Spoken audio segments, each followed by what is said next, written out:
Tunggu sebentar kakak ya, kita ke sana. Kakak juga mau cari kelas kan?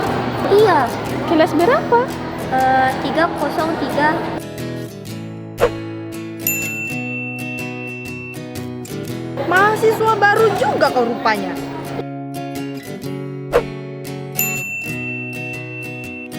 Iya.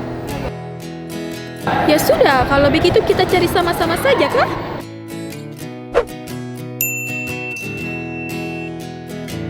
Ya sudah, ayo.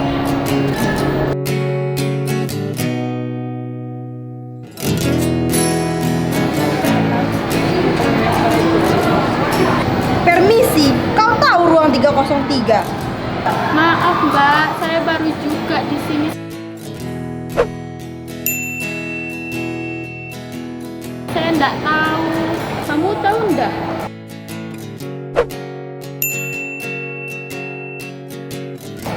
Nadia?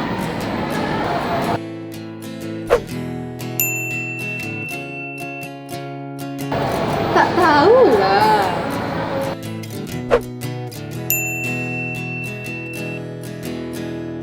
Atau kaget tanya B sama satpam? Hah? Maaf. Atau nanti nanya aja ke satpam. Kenapa orang Indonesia bahasanya berbeda-beda?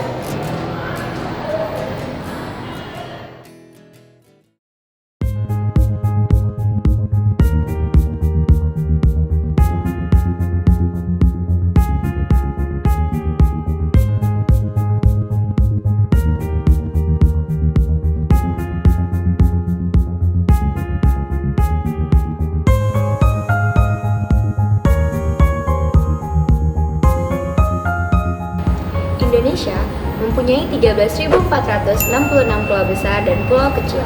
Hal ini menjadikan Indonesia sebagai negara kepulauan terbesar di dunia. Jarak dari Sabang sampai Merauke adalah 5.428 km.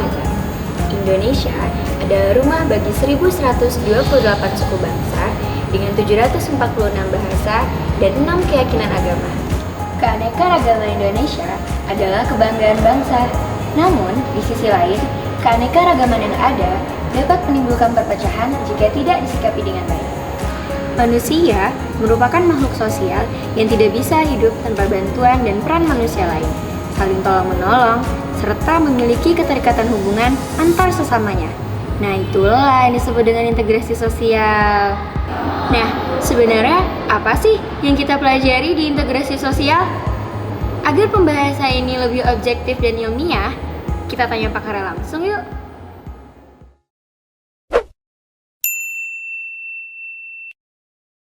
Ya, masyarakat adalah sebagai sebuah kumpulan dari individu atau kelompok-kelompok yang hidup dalam suatu tempat dan suatu wilayah dan memiliki norma. Itu dalam perkembangannya tidak luput dari masalah dan konflik.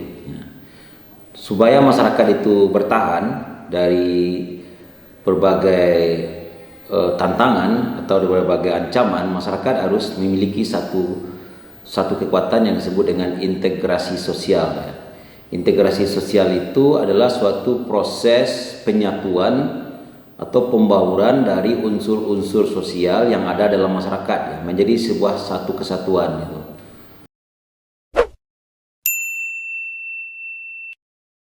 Integrasi bangsa, di mana adanya penyatuan dari berbagai unit-unit dalam suatu bangsa yang beragam, yang multikultural, dan mereka menjadi satu ya, karena ada ikatan yang menyatukan perbedaan-perbedaan secara multikultural, baik secara agama, baik secara budaya, baik secara ras, etnis dan sebagainya, sehingga integrasi bangsa adalah menjadi ciri penguat pada satu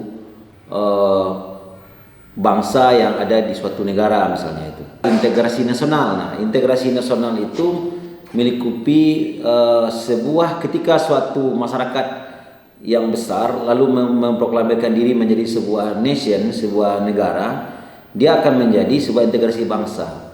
Karena diikat oleh ikatan-ikatan kebangsaan seperti apa, ideologi, seperti simbol-simbol kenegaraan, ideologi, bendera, bahasa, dan simbol-simbol yang lainnya, dan itu akan menjadi sebuah ikatan kebangsaan atau ikatan nasional. Ya, integrasi budaya. Nah, integrasi budaya itu sebuah unsur atau pembauran dari atau upaya untuk menyatukan berbagai macam budaya-budaya yang ada pada suatu kawasan atau suatu wilayah.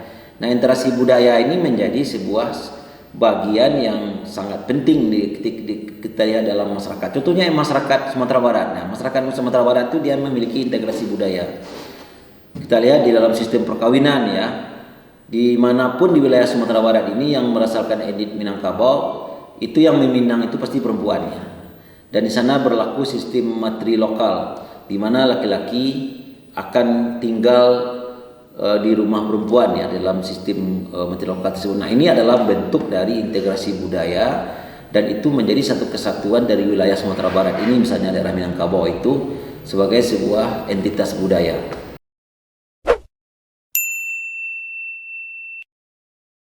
Integrasi itu terjadi, itu ada faktor-faktor yang mendorong ya, faktor-faktor yang memperkuat suatu integrasi itu terjadi. Pertama adalah ada faktor internal ya. Faktor internal itu faktor yang bersumber dari dalam masyarakat tersebut. Misalnya ada nilai-nilai kegotong royongan ya. Nilai-nilai kegotong royongan itu menjadi pengikat ya. Kalau selagi masyarakat itu kita temukan masih bergotong royong, masih ada rasa kebersamaan, itu menandakan bahwa masyarakat itu telah masih menjadikan penciri bagi masyarakat itu bahwa masyarakat itu adalah memiliki integrasi. Selanjutnya juga ada kesadaran dari diri dalam masyarakat itu sendiri ya, bahwa masyarakat punya semacam panggilan, rasa-rasa solidaritas kebersamaan, sehingga mereka mau terlibat ya secara sadar dalam diri mereka tanpa dimobilisasi oleh pemerintah. Masyarakat akan datang ya, membaur menjadi satu ketika ada masalah. Selanjutnya ada tuntutan kebutuhannya, bahwa semua pekerjaan itu tidak bisa dikerjakan sendiri gitu ya. Yang kedua adalah integrasi yang faktornya adalah faktor eksternal. Nah, faktor eksternal itu faktor yang datang dari luar. Nah, ini paling banyak ini. Ini faktor-faktor yang paling banyak mempengaruhi terjadinya integrasi sosial di suatu masyarakat. Di antaranya adalah toleransi ya. Ada ini yang paling hebat, toleransi ya. Sikap, adanya kesadaran, adanya semangat untuk saling menghargai, saling menghargai, saling rasa periksa, tenggang rasa dengan masyarakat yang berbeda. Itu yang pentingnya, bahwa semakin masyarakat itu semakin bagus apabila masyarakat semakin heterogen. Yang kedua adalah persamaan kebudayaan. Nah, itu persamaan kebudayaan. Jadi integrasi juga dibangun oleh kesamaan budaya. Salah satu ciri kebersamaan budaya itu adalah kesamaan bahasa, kesamaan pola hidup, dan kesamaan entitas budaya yang ada pada 7 unsur budaya oleh Silde Kulkon itu ya. Yang pertama adalah religi, seni, bahasa, pendidikan, sistem teknologi, kemudian adalah juga mata pencarian dan sebagainya. Selanjutnya ada kesamaan visi dan misi ya. Kesamaan visi dan misi juga akan menjadikan integrasi. Suatu masyarakat pendukung satu pimpinan di suatu daerahnya, berarti dia kesamaan visi dengan yang didukungnya itu.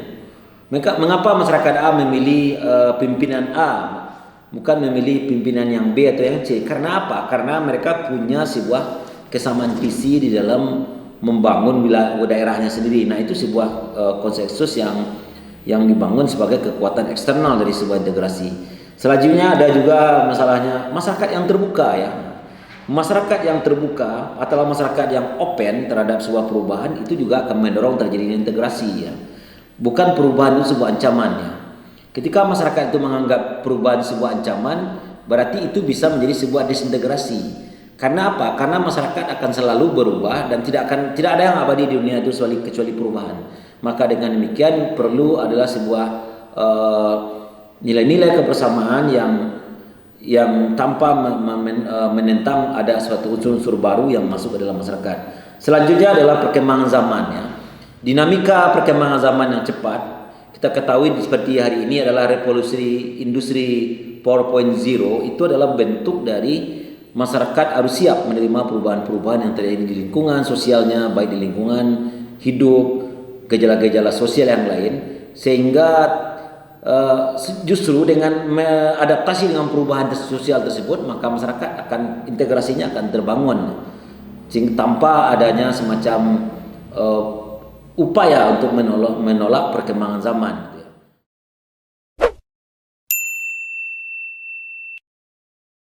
Proses. Selanjutnya kita bicara proses bagaimana integrasi itu terbentuk ya. Integrasi itu terjadi bukan secara langsung, itu melalui fase-fase ya, melalui suatu proses. Nah, salah satu proses yang pertama itu adalah akomodasi. Akomodasi itu adalah suatu proses menyatukan yang berbeda. Di dalam masyarakat tentu ada perbedaan-perbedaannya. Ketika perbedaan itu diakomodir dalam suatu kekuatan, jadilah dia sebuah akomodasi. Dia akan menjadi sebuah faktor yang membentuk terjadinya integrasi sosial tersebut.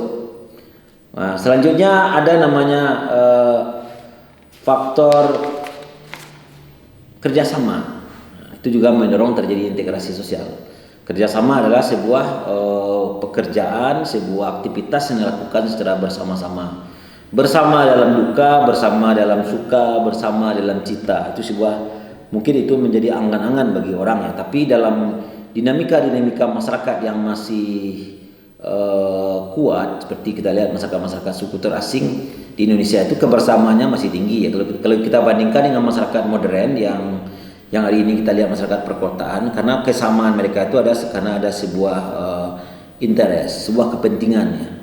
Ketika kepentingan ada, masyarakat akan kerjasama. Tetapi pada masyarakat suku terasing seperti masyarakat Baduy, seperti masyarakat di daerah Papua dan sebagainya, itu kebersamaan mereka itu kerjasamaan yang pure ya, kerjasamaan yang betul-betul tumbuh karena ada rasa-rasa persaudaraan, rasa-rasa kedaerahan dan faktor-faktor yang lainnya. Selanjutnya adalah koordinasi. Nah, koordinasi juga proses membentuknya sebuah integrasi. Koordinasi biasanya terjadi di dalam sebuah sistem ya. Ketika ada satu unit atau satu elemen yang melakukan koordinasi, juga akan terjadi sebuah kesatuan. Koordinasi itu ada pada leadership, kepemimpinan seorang pemimpin dalam suatu sistem sosial, itu berdasarkan koordinasi ya. Koordinasi itu adalah titik yang menghubungkan antara simpul-simpul tersebut. Ketika ada komunikasi antara simpul-simpul dalam suatu masyarakat, dan itu akan terjadi sebuah koordinasi ya. Ketika hubungan tersebut terputus, koordinasi tidak akan ada. Nah, itu juga yang perlu dipahami. Dan yang berikutnya adalah asimilasi. Nah, asimilasi itu pembauran ya. Dan asimilasi itu biasanya diawali dengan ada namanya difusi, masuknya suatu kebudayaan kepada suatu masyarakat. Dan setelah itu akan terjadi namanya akulturasi. Ketika budaya yang datang dengan budaya yang baru yang ada itu menyatu ya. Dan tanpa menghilangkan identitas masing-masing gitu ya. Tanpa menghilangkan identitas masing-masing. Misalnya dalam sistem perkawinan misalnya saja ya. Ada perkawinan yang bersifat amalgamation antara berbeda etnis. Nah, terjadilah integrasi di sana ya. Misalnya dalam pakaian pengantin, di dalam makanannya, di dalam sistem perkawinannya akan terjadi asimilasi dalam posisi tersebut. Dan inilah salah satu beberapa faktor maksudnya yang membentuk terjadinya sebuah integrasi sosial dalam masyarakat tersebut. Kata kuncinya adalah adanya sebuah kebersamaan, adanya sebuah asimilasi, adanya sebuah koordinasi dan akomodasi. Mereka akan menyatu di dalam sebuah proses menuju pada sebuah integrasi sosial.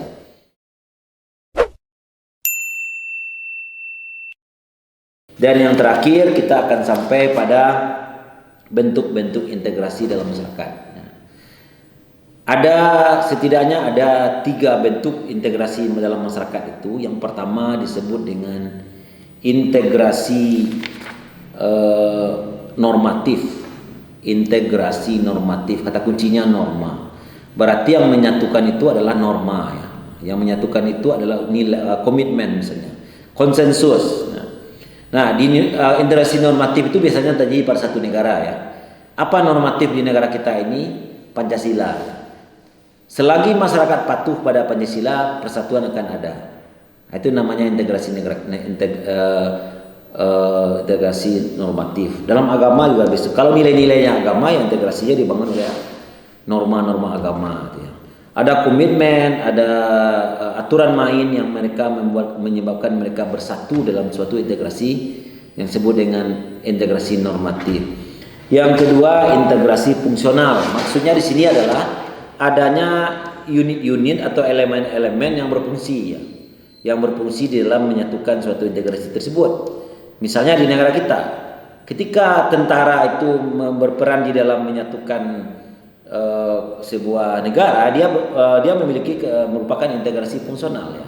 Ada unit-unit yang berfungsi dalam menyatukan integrasi tersebut. Nah, di dalam sistem masyarakat kota misalnya, ketika masyarakat kota disatukan oleh pemerintah, berarti pemerintah memiliki fungsi dalam menyatukan sebuah keberadaan masyarakat di suatu wilayah perkotaan. Ketika integrasi itu dibangun di sebuah unit, misalnya seperti pondok pesantren, orang sangat patuh pada seorang sosok kiai atau seorang pondok pesantren, berarti integrasi fungsionalnya adalah bahwa seorang kiai memiliki figur yang fungsional dalam menyatukan masyarakat atau unit yang katakanlah contohnya pada masyarakat seperti di pondok pesantren. Dan yang terakhir adalah disebut dengan integrasi koersif. Nah, integrasi koersif itu dia masyarakat bersatu karena ada kekuatan-kekuatan yang koersif. Koersif itu artinya memaksa ya. Jadi ada yang memaksa masyarakat untuk bersatu. Misalnya pada era Orde Baru pada zaman pemerintahan Pak Harto tersebut, itu integrasinya koersif. Masyarakat disatukan oleh ABRI. ABRI dulu nama lain dari TNI, Angkatan Bersenjata Republik Indonesia, dan masyarakat takut. Kalau ABRI sudah bergerak dengan Polri-nya waktu itu, ya masyarakat terpaksa gotong royong, terpaksa ikut ABRI masuk desa, terpaksa untuk memilih, terpaksa untuk mengakui sebuah pemerintahan yang ada waktu itu, walaupun dalam hati nurani mereka nggak terima diperlakukan seperti itu ya. Nah, inilah ada integrasi yang koersif. Nah, yang bagus itu adalah ketika itu berpadu ya. Ada fungsionalnya, ada normatifnya, ada koersifnya. Jadilah dia sebuah integrasi yang baik. Ketika integrasi tersebut menjadi satu. Nah, sekarang udah lebih paham kan? Yuk kita coba bahas soal setelah ini.